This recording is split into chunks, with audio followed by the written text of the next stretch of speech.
What's up guys, Sal here. So it's a well-known fact at this point that Samsung is the #1 smartphone maker in the world. They've been at the top ever since they overtook Nokia back in 2012, ending Nokia's 14-year reign at the top. So clearly Samsung dominates the mobile industry at an international level, but there's one market where Samsung falls behind Apple, a market where Apple dominates ever since the inception of iPhones, and it's the United States of America. It's the most important market for any smartphone companies out there because the United States is by far the world's largest market for flagship mobile devices by quite a degree, which also makes it the most profitable market for smartphone companies as flagship phones have higher profit margins than a mid-range or a budget handset. With that said, Samsung for the first time in over 3 years was able to beat Apple to top the chart in the United States for the most number of smartphones sold in Q3 of this year. According to Strategy Analytics, Samsung becomes the most popular brand in the US, followed by Apple at number 2 and LG at number 3. Samsung's market share was 33% in the US, which is an increase of 6.7% points compared to the same period last year,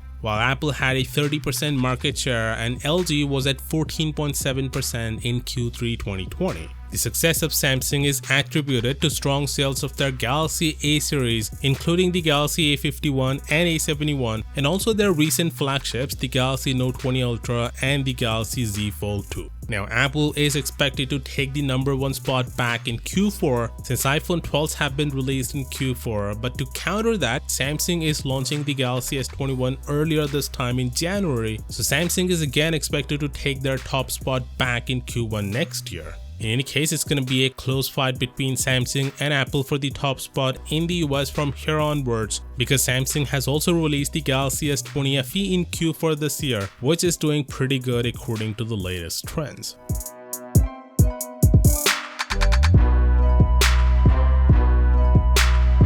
So Samsung has just made a better and bigger Galaxy Z Fold 2 for China. Called Samsung W21, it's a golden clad Z Fold 2 with practically the same specs as the Z Fold 2, except the storage size is 512 gigs in this case versus 256 gigs on the Z Fold 2, but this thing costs $3,000, $1,000 more than the Z Fold 2. So Samsung is targeting the wealthy people of China with this $3,000 handset. By the way, one thing is really confusing about this handset, and it's the fact that even though it is practically bigger than the Z Fold 2, but the display size is exactly the same both inside and outside. Also, the bezels are practically the same, so I'm wondering how in the world it's bigger than the Z Fold 2 while also maintaining the same bezels and same screen size. I don't know what sorcery is this, but let me know what you think. Is paying $1,000 more for this device make sense considering it has identical specs as the Z Fold 2 but a bigger golden clad body? Let me know what you think down in the comments,